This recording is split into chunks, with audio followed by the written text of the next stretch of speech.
আমাদের রেমিটেন্স বয়কটের আওয়াজে হাসিনার কুত্তা পলক ওর গোয়ারগু শুকায় গুটা হয়ে গেছে, এক হুঙ্কারে কাপড় নষ্ট করে ফেলছে। শুনেন, আমাদের প্রবাসী ভাই বোনদেরকে অনুরোধ করব, তারাও হয়তো আমাদের টেলিভিশন মিডিয়ার মাধ্যমে আমার বক্তব্য হয়তো শোনার সুযোগ পাবে।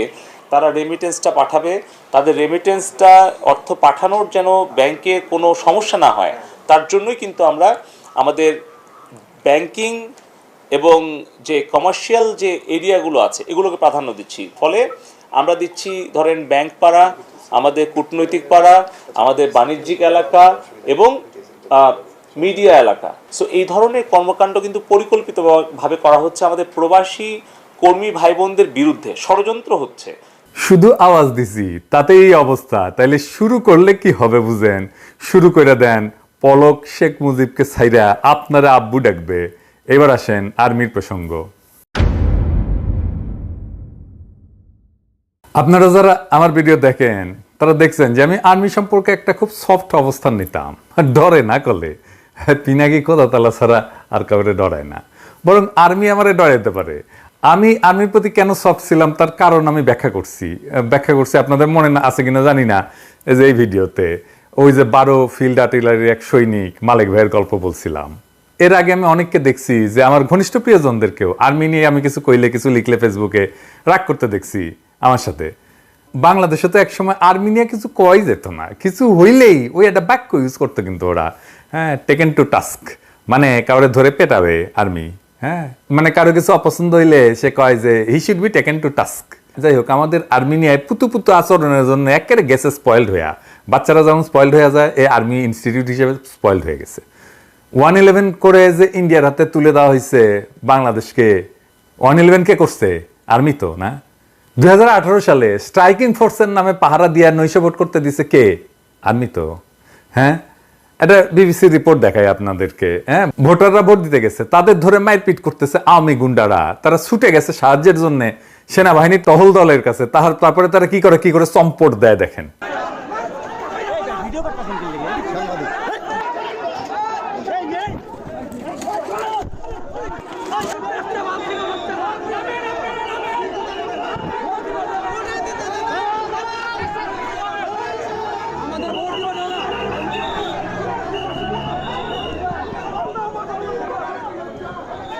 তো এরা তাহলে কি জন্য নামছে মাঠে? কি জন্য নামছে?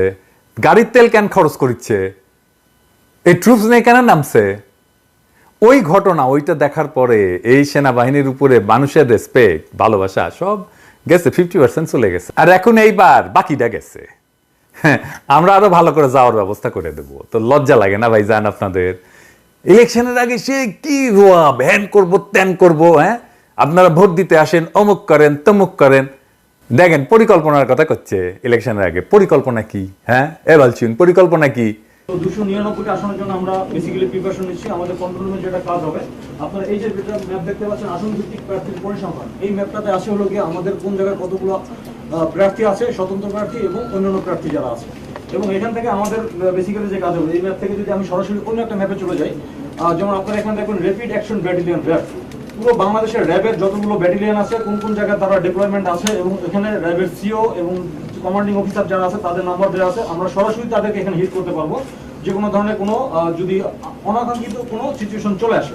তো বীর জাফর আলী খান সেনাবাহিনী ভূমিকা পালন করছি, পাথরের মতো নিশ্চুপ দাঁড়ায় থেকে। আবার দেখেন, এই যে কারফিউ দিতে নামে এই কি কয় বালছিউন।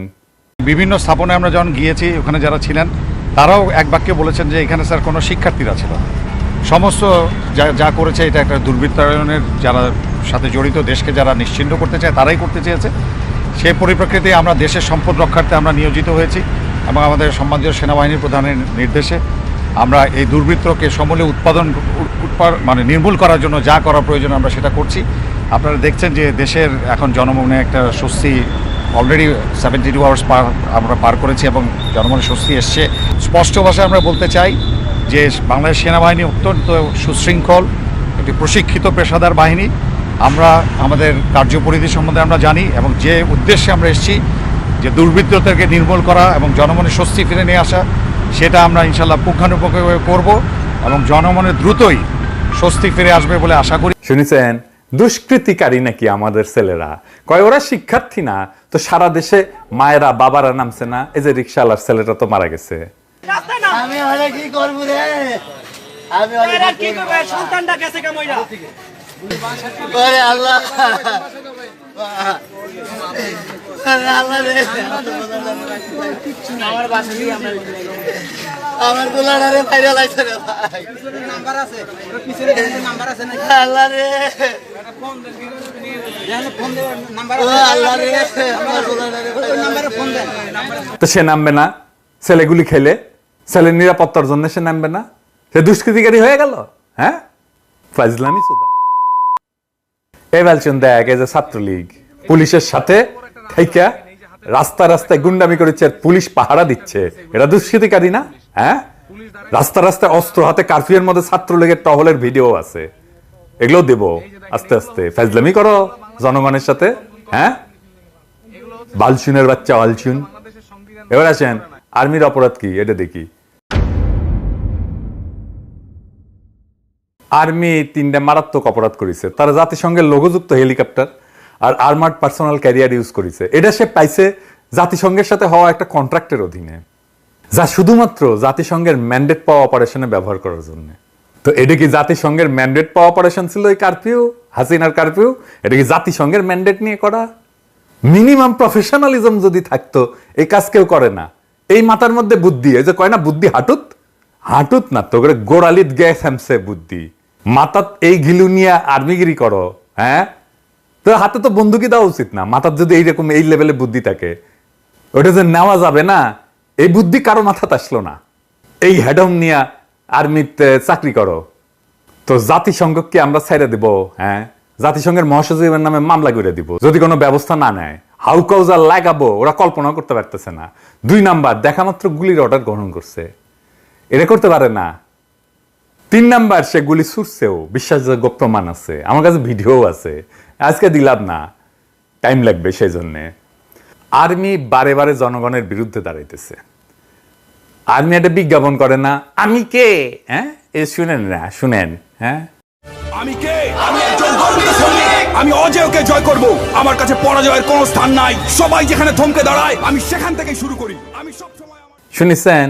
তুমি আমার বালডা, আর তুমি মির্জাফরের প্রেতাত্মা, যার জন্য আমাদের 200 বছরের গোলামি করা লাগছে। তুমি ইন্ডিয়ার লেসপেন্সার।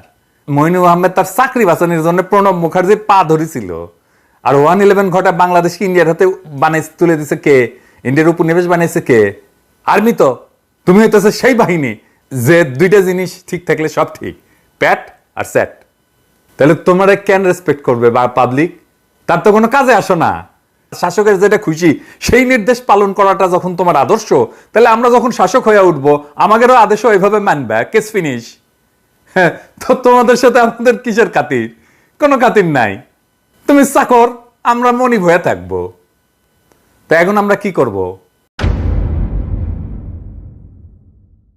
আমরা আমাদের সমস্ত ক্ষমতা দিয়ে লবি করব যেন বাংলাদেশ আর্মি মিশনে যাইতে না পারে জাতিসংঘের। পুলিশ তো যাবেই না, পুলিশ যেন স্যাংশন খায় সে ব্যবস্থা করব। আপনারা এই যে দরখাস্তে সাইন করবেন, অন্যদেরকে করতে বলবেন। আমি ডেসক্রিপশনে অ্যাপ্লিকেশনের লিঙ্ক দিচ্ছি, আমার ফেসবুকেও থাকবে এই অ্যাপ্লিকেশনের লিঙ্ক। এইটা আমার কোনো উদ্যোগ না, এটা যারা নিছে তাদেরকে আমি ভালো করে চিনিও না। যাই হোক, কিন্তু আমি সমর্থন জানাই, এটা আমার কাছে আসছে, আমি এই সমর্থন জানাই। যত বেশি সিগনেচার জোগাড় করা যাবে তত এটার ওজন বাড়বে। আপনারা সবাই মিলে সিগনেচার করবেন, শুধু নিজে না, অন্য কেউ সিগনেচার করতে উদ্বুদ্ধ করবেন। আমরা এটা কোটি কোটি সিগনেচার নেব, তারপরে দেখি। এছাড়াও আরো কাজ আমরা শুরু করেছি, বিস্তারিত জানাচ্ছি না। হ্যাঁ, কিন্তু ওদের পেটে লাথি দেওয়ার ব্যবস্থা করা হবে, প্রমিজ। তো মিশন নিয়ে একটা ইন্টারেস্টিং বয়ান আছে কলে, কারা ছড়াইছে জানি না, কিন্তু বলা হয় যে বাংলাদেশ ছাড়া কোনো দেশ তো আর্মি দিতে চায় না জাতিসংঘের শান্তি মিশনে। তাই বাংলাদেশ থেকে আর্মি নিবে না, মানে জাতিসংঘ বরং তেলায় বাংলাদেশ আর্মিকে। দাও দাও আর্মি দাও, আমাদের আর্মি দাও, দাও ভাই দাও, ইনকে করে নাকি তেলায়। আমার কিন্তু অনেকেই কইছে। আজকেও আমার এক আমেরিকান বন্ধুর সাথে ফোনে এটা নিয়ে কথা হইতেছিল, তো সেও করছে যে আরে না না, কেউ তো আর্মি দিতে চায় না, শুধু বাংলাদেশই দেয়, আর 2-1টা ছোটখাটো দেশ দেয় আর কি। বাংলাদেশ আর্মি না দিলে জাতিসংঘ বিপদে পড়বে। হ্যাঁ, এটা একদম মিছা কথা। ইন্ডিয়ান পেঁয়াজ নিয়ে ছিল না একটা বয়ান, এমন ধারণা তৈরি করা হয়েছিল যে ইন্ডিয়ান পেঁয়াজ ছাড়া আমাদের রান্নাঘর বন্ধ হয়ে যাবে, আমাদের খাওয়া দাওয়া বন্ধ হয়ে যাবে। হ্যাঁ, আমরা হিসেব করে দেখাইছিলাম যে বাংলাদেশ পেঁয়াজের স্বয়ংসম্পূর্ণ, পেঁয়াজ আমদানির দরকার নাই। দেখেছেন তো পরে আসলেই আমাদের কথা ঠিক। শান্তি মিশনে অনেক দেশ সৈন্য পাঠায়, সবচেয়ে বেশি পাঠায় নেপাল, বাংলাদেশ তৃতীয় কন্ট্রিবিউটর, এটা ইউএনের নিজস্ব হিসাব। এছাড়া রুয়ান্ডা আছে, ইথিওপিয়া আছে, যারা বেশি পাঠায়, অনেক বেশি পাঠায়। কিছু বাংলাদেশের চেয়ে বেশি পাঠায়, কিছু বাংলাদেশের সমান পাঠায়। ইন্ডিয়া আছে, পাকিস্তান আছে, প্রায় বাংলাদেশের সমান পাঠায় সেনা। বাংলাদেশ থেকে যদি নাও নেয় সেনা, জাতিসংঘের কোনো অসুবিধা হবে না, বিন্দুমাত্র অসুবিধা হবে না। হিউম্যান রাইটস ভায়োলেটার, মানবাধিকার লঙ্ঘনকারী শান্তি মিশনে যাবে না, এটা সোজা চাপ। সে প্লেন অ্যান্ড সিম্পল। দুনিয়াতে আমাদের সাপোর্ট করার মতো রাজনৈতিক দল অনেক আছে, অনেকের সাথে আমাদের যোগাযোগ তৈরি হয়ে গেছে এর মধ্যেই। আগে শুধু তো হিউম্যান রাইটস অর্গানাইজেশনগুলোর সাথে ছিল, এখন মিডিয়ার সাথে সম্পর্ক দাঁড়াইছে। তারা জানে বাংলাদেশে কি গণহত্যা হয়েছে, আর এই গণহত্যার রক্ত বাংলাদেশের সেনাবাহিনীর হাতে লাইগা আছে।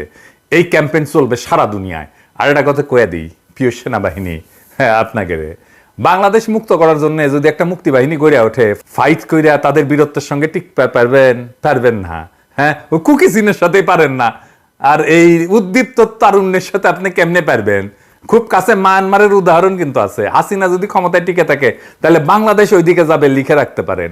এইবার আসেন একটা ফেসবুক স্ট্যাটাস দিয়ে এপিসোড শেষ করি। আমি জানি না আমি পুরোটা ঠিক মতো পড়তে পারবো কিনা, কারণ এইটা এত মুভিং, এত এত ইমোশনাল। এটা আমি যতবার পড়তে গেছি পুরোটা আমি পড়তে পারিনি, তারপরেও আপনাদের সাথে আমি শেয়ার করি। এটা একটা বোন লিখছে তার ভাইকে নিয়ে। আসেন আমরা শুনি। ছবির ছেলেটা আমার ভাই, আমাদের দুই বোনের একমাত্র আদরের ভাই। আমরা ওকে কি পরিমাণ ভালোবাসি এটা হয়তো কখনো আর তাকে বলাই হবে না, সুযোগ করি। যেদিন প্রথম আম্মু তাকে আনে বাসায়, এসেই সে আমাদের দুই বোনের গায়ে সসম্মানে হিসু করে ভালোবাসার জানান দেয়। আমাদের ছোট্ট বাবুটাকে আমরা টুনা ডাকতাম, ভালোবাসার ডাক আর কি। ছোট্ট টুনা বড় হয়ে বড় টুনা হইল, কিন্তু টুনাই রয়ে গেল, আমাদের কাছে সৈকত হতে পারলো না। কি রাগ তার! আমাকে বন্ধুদের সামনে টুনা ডাকবে না তো সেবন্তী আপু। 11ই সেপ্টেম্বরে তার 20 বছর হওয়ার কথা ছিল। জন্মদিনের কয়েকদিন আগে থেকেই গান গাওয়া শুরু করত। সেবন্তী আপু, কি কেক বানাবা তুমি? কত হাসি খুশি ছিলাম আমরা। এখন বুকে খালি হাহাকার, কি যেন নাই, নাই তো নাই। আমাদের কলিজাকে গুলি করে মারা হয়েছে।